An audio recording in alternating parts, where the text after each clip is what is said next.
ಮೈಸೂರು ವಿಶ್ವವಿದ್ಯಾನಿಲಯದಲ್ಲಿಂದು ಆಯೋಜಿಸಿದ್ದ ಹಳೆಗನ್ನಡ ಓದು ಮತ್ತು ವ್ಯಾಖ್ಯಾನ ಎಂಬ ಕಾರ್ಯಾಗಾರಕ್ಕೆ ಹಿರಿಯ ಸಾಹಿತಿ ನಾಡೋಜ ಡಾ ಹಂಪ ನಾಗರಾಜಯ್ಯ ಚಾಲನೆ ನೀಡಿದರು.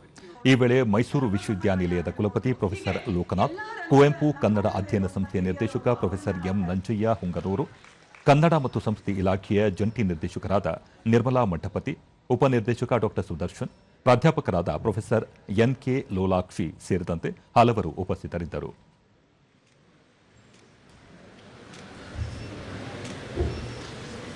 ವಿರೋಧಿ ನರೇಂದ್ರನ ಒತ್ತಿಕೊಂಡು ಬಳಿಕ ಡಾ ಹಂಪ ನಾಗರಾಜಯ್ಯ ಆದಿಕವಿ ಪಂಪ ಅವರು ಆದಿಪುರಾಣ ಹಾಗೂ ವಿಕ್ರಮಾರ್ಜುನ ವಿಜಯ ಎಂಬ ಮಹತ್ವದ ಕಾವ್ಯಗಳನ್ನು ದೇಶಕ್ಕೆ ಕೊಡುಗೆಯಾಗಿ ನೀಡಿದ್ದಾರೆ. ಅಮೋಘ ವರ್ಷ ನೃಪತುಂಗ ಅವರು ಕವಿಯಾಗಿ, ಸಾಹಿತಿಯಾಗಿ, ಅರಸನಾಗಿ ಹಲವಾರು ಕಾವ್ಯಗಳನ್ನು ರಚಿಸಿದ್ದಾರೆ ಎಂದರು. ವಸ್ತುವನ್ನು ಆರಿಸಿಕೊಳ್ಳೋದಕ್ಕೆ ಹೊರಟಿದ್ದು ಸಣ್ಣ ಪುಟ್ಟ ಕವಿಗಳನ್ನಲ್ಲ. ಅದು ಕನ್ನಡದ ಭಾಗ್ಯ ಏನೆಂದರೆ, ಇಬ್ಬರು ಮಹಾಕವಿಗಳ ಮಹಾಕಾವ್ಯಗಳನ್ನು ಕನ್ನಡಕ್ಕೆ ಕೊಡುವ ಆ ಗಳಿಗೆ ಅದು ಸಾಮಾನ್ಯವಾದ ಗಳಿಗೆ ಅಲ್ಲ, ಅದು ಅಮೃತ ಗಳಿಗೆ.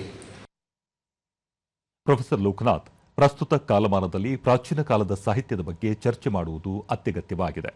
ಕನ್ನಡ ಭಾಷೆ ಉಳಿಯಲು ವಿದ್ಯಾರ್ಥಿಗಳು ಸಾಹಿತ್ಯದ ಬಗ್ಗೆ ಆಸಕ್ತಿ ಹೆಚ್ಚಿಸಿಕೊಳ್ಳಬೇಕಿದೆ. ಇದರಲ್ಲಿ ಪ್ರಾಧ್ಯಾಪಕರ ಪಾತ್ರವು ಮಹತ್ವದ್ದು ಎಂದು ತಿಳಿಸಿದರು. ನಮ್ಮ ಹಳೆಗನ್ನಡವನ್ನ ಈಸಿಯಾಗಿ ಕನ್ವರ್ಟ್ ಮಾಡುವಂಥ ಒಂದು ಭಾಷಾಂತರ ಅಂದರೆ ಒಂದು ಸಾಫ್ಟ್ವೇರ್ನ ಡೆವಲಪ್ ಮಾಡೋಕ್ಕೆ ಪ್ರಯತ್ನ ಮಾಡಿ. ಅವಾಗ ಏನಾಗುತ್ತೆ ಅಂತಂದರೆ ಈ ಭಾಷೆ ಅಂದರೆ ನಮ್ಮ ಹಳೆಗನ್ನಡ ಉಳಿತದೆ.